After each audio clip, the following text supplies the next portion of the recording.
You're 26 when you realize normal people don't know what a shipping container smells like after 3 weeks at sea with 40 people locked inside. They don't know the specific shade of bruising that comes from zip ties worn for days. They don't catalog exit routes at every restaurant or scan crowds for faces that don't match the anxiety in their eyes. You do, because somewhere along the way, you stopped being normal.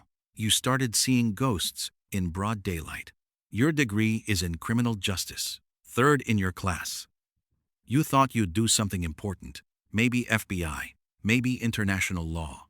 Instead, you're in a windowless office in Virginia reading case files that make your stomach turn.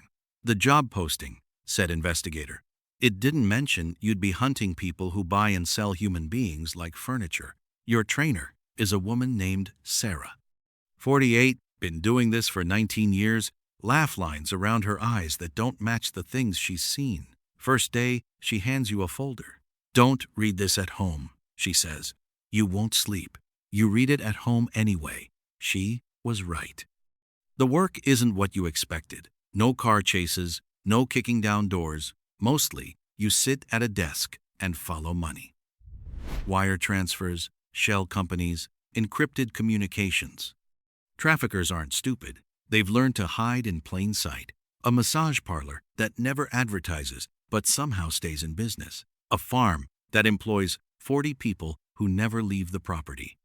A shipping company whose manifests don't match its cargo capacity.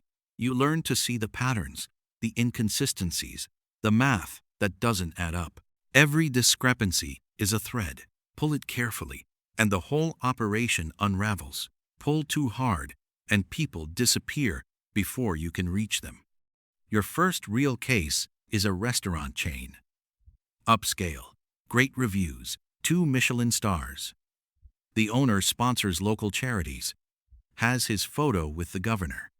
Someone notices the kitchen staff never changes shifts. Same faces, every day, all day. You spend 4 months building the case.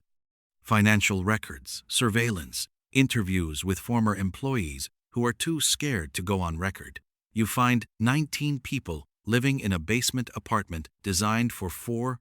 Their passports are locked in the owner's safe. They work 18-hour days for nothing. One woman shows you scars on her back from where she was beaten with a belt for burning a sauce. The raid happens at 4 a.m. You're not supposed to be there. Investigators stay back, let law enforcement handle the tactical work.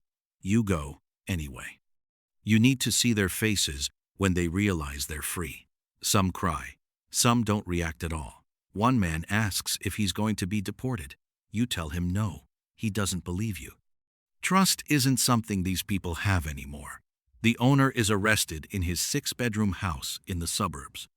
His lawyer has him out in 36 hours. That's when you learn the system isn't designed for justice. It's designed for procedure. The owner gets 3 years, out in 18 months, with good behavior. The 19 people he enslaved get temporary visas and a lifetime of trauma. You stop believing in happy endings. You develop rituals. After a bad case, you go to the same diner and order the same meal. Eggs over easy, wheat toast, black coffee. You sit in the same booth and stare out the window until the shaking stops. Your friends stop inviting you out. You're not fun anymore. You don't laugh at their jokes. You can't pretend to care about their problems. Someone complains about their job, and you think about a 12-year-old girl you pulled out of a brothel last month. Perspective is a curse when you have too much of it. The cases blur together. A construction crew of undocumented workers whose boss threatens deportation if they ask for pay.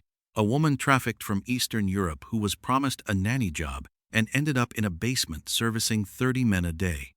A farm where migrant workers are locked in at night and charged inflated prices for food and housing until their debt never decreases. Each case is a small victory that feels like a loss. You save 10 people. There are 10,000 more you'll never reach. Then you get the case that changes everything. A tip comes in about a logistics company. On the surface, completely legitimate, but the numbers tell a different story. Revenue doesn't match employee count. Shipping routes that make no geographic sense. Warehouses operating on power grids that suggest round-the-clock activity for a business that claims standard hours. You request surveillance authorization. It takes 6 weeks.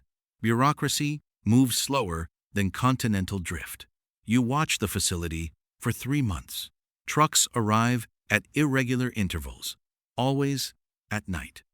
Workers exit in groups, never alone, always supervised. You notice the same van drops them off each morning, picks them up each night. They never speak to anyone outside their group.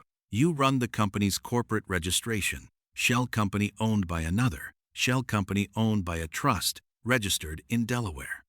You follow the ownership chain through 7 layers until you hit a wall. Whoever owns this operation knows how to hide. You get a break when one worker escapes. Shows up at a community center with a broken arm and a story that makes your stomach drop. 43 people inside that warehouse. Forced to process stolen goods, repackage contraband, work 18-hour shifts. Anyone who complains gets beaten. Anyone who tries to leave gets worse.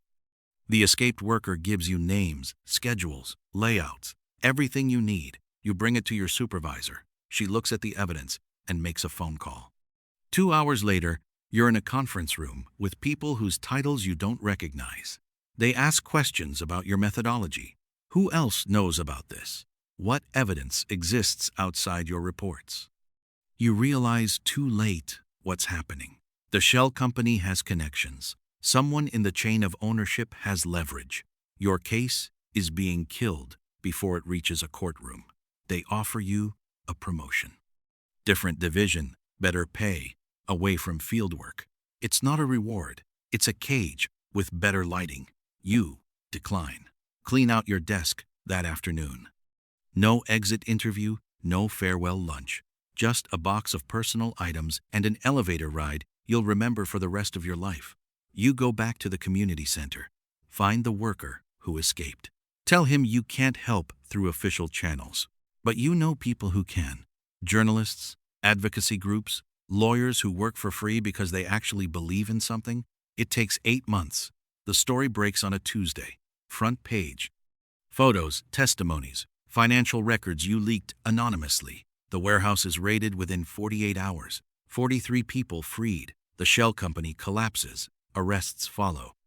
Not everyone. The top of the chain stays hidden, but enough people go down that it feels like something. You watch the news coverage from a bar 3 states away. New job, new city, same work. Private sector now? Corporate investigations for a firm that pays 3 times what the government did? You find embezzlement, fraud, executives' cooking books. It's cleaner work. Nobody gets beaten. Nobody gets trafficked. You're just following money instead of blood. It pays for the therapy you probably should have started years ago. You think about the faces sometimes. The ones you saved and the thousands you didn't. The 12-year-old from the brothel. The 19 people from the restaurant basement. The 43 from the warehouse. You don't know their names. They don't know yours. You're not a hero in anyone's story.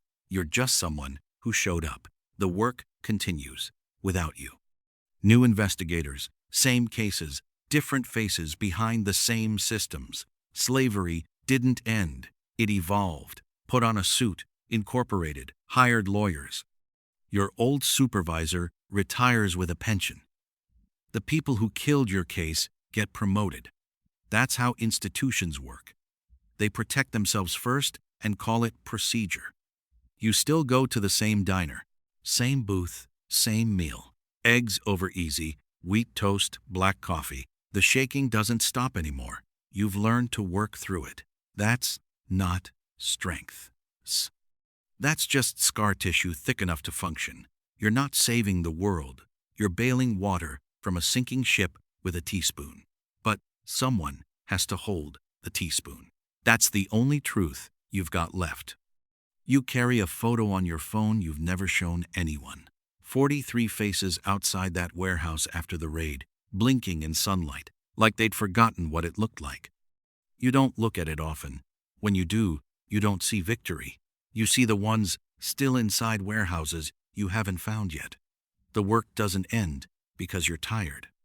It doesn't pause because the system is broken.